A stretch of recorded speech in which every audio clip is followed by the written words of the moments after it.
dans les énigmes mathématiques japonaises, hein, c'est-à-dire les Sangoku, hein, on va travailler sur cette énigme-ci, c'est-à-dire composée, hein, figure composée de deux cercles, un carré et une droite. Alors, donc j'ai mes deux cercles. Alors ici j'ai deux cercles, hein, c'est deux cercles de même rayon, la droite et mon carré. Alors, mes deux cercles sont tangents à la droite, ils sont tangents entre eux, et mon carré est à un côté sur la droite, hein, ici, donc on va bien préciser ici le carré, voilà. Et les deux autres sommets sont un sur le premier cercle, que je peux nommer C1, et un autre sur le deuxième cercle, c'est-à-dire sur le cercle C2. Et le but, hein, c'est de montrer que la longueur du côté du carré, c'est égal à 2/5 du rayon, hein, du cercle, hein, puisque les cercles ici ont le même rayon. Alors maintenant, à vous d'essayer de démontrer cette égalité, et dans la deuxième partie, hein, on proposera une solution pour résoudre cette énigme.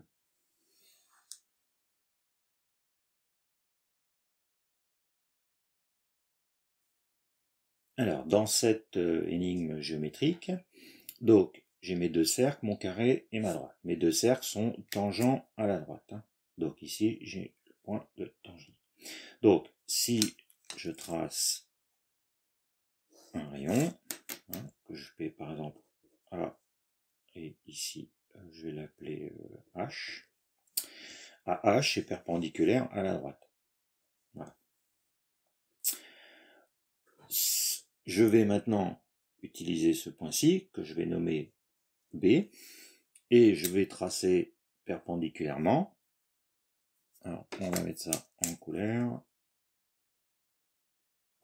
Voilà, perpendiculairement, ici. Voilà. Donc, en fait, compte, je voudrais utiliser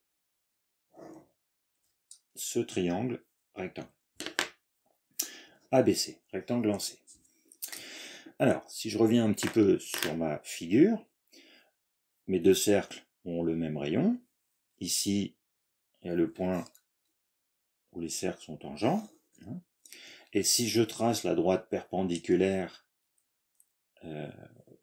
à A', passant par ce point-là, voilà, j'ai donc la tangente. Je viens donc ici de placer un axe de symétrie. Hein. J'ai un axe de symétrie de ma figure. Voilà, donc j'ai un axe de symétrie. Voilà. Donc ce qui fait que si j'ai un axe de symétrie, hein, avec la conservation des longueurs, ça veut dire qu'ici, j'ai C sur 2. Voilà. Donc là, cette distance-ci fait C sur 2. Donc maintenant, je reviens à mon triangle ABC. Donc si c'est mon triangle ABC, il est rectangle en C, on peut faire le théorème de Pythagore. Hein. C'est-à-dire que AB au carré, c'est égal à AC au carré plus BC au carré. Alors maintenant, si on analyse un peu, AB, c'est le rayon grand R, on connaît. Ensuite, AC, c'est le rayon du cercle, moins le côté du carré, puisque ici, hein, alors, là on a la lettre C, et là on a le petit c du côté, et là on a en tout le rayon. Donc, AB, on a dit que c'était grand R, et AC, c'est grand R moins petit c. Par contre, BC, c'est donc le rayon moins la moitié de la longueur du carré. Hein. Donc, BC, c'est R moins C sur 2. Donc voilà les longueurs de mon triangle rectangle. Maintenant, je reviens à mon égalité avec le théorème de Pythagore. Et du coup, je peux écrire que R au carré, c'est égal à AC, donc R moins C au carré, plus R moins C sur 2, au carré.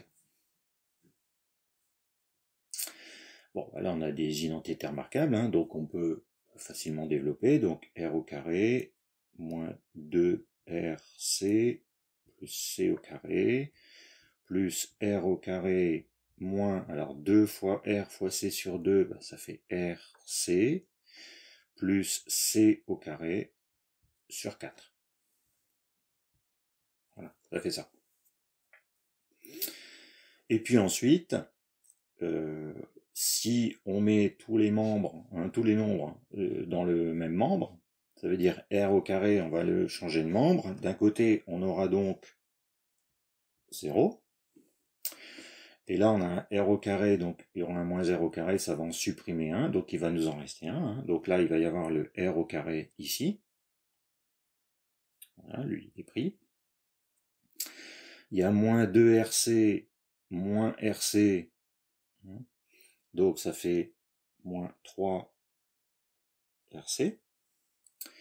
Il y a un c au carré plus un c au carré sur 4, hein, ça fait donc 1 plus 1 quart, ça fait 5 quarts de c au carré.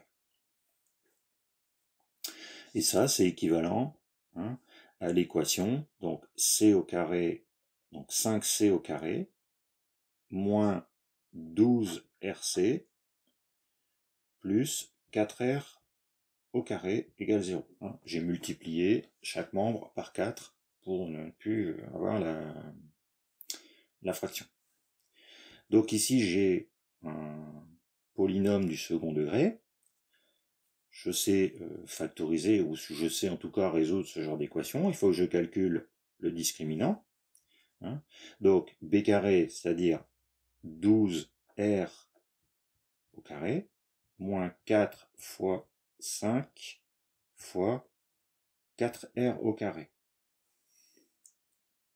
Si je calcule ce discriminant, je trouve 64r au carré. Donc, positif, ça veut dire que mon polynôme admet 2 racines. Hein, et tiens, si je fais tout de suite la racine du discriminant, racine de 64r au carré, donc racine de 64 c'est 8, et racine de r au carré, hein, r étant bien positif, c'est 8, donc 8r.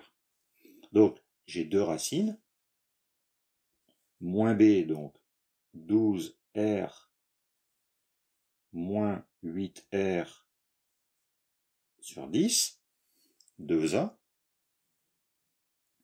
et si on calcule, hein, ça fait donc 4r, 12 moins 8, 4r sur 10, ça fait 2 cinquièmes de r, et deuxième racine, la même chose, avec 12r plus 8r sur 10, c'est-à-dire 20 sur 10, ça fait 2r. Donc voilà, donc j'ai deux possibilités pour le côté du carré, soit 2 cinquièmes de r, soit 2 fois r. Or ici, j'ai qu'une solution possible, puisque le carré, hein, le côté du carré, est plus petit que le rayon du cercle. Hein, vu l'emplacement, hein, ça, on pourrait facilement le démontrer. Or ici, j'ai 2 fois le rayon, hein, ce qui est impossible. Donc la solution que je vais retenir, c'est celle-ci. Hein. Et du coup, eh ben, j'arrive bien à le côté de mon carré, qui est égal à 2 cinquièmes du rayon du cercle. Donc voilà pour une démonstration possible, hein, de cette égalité.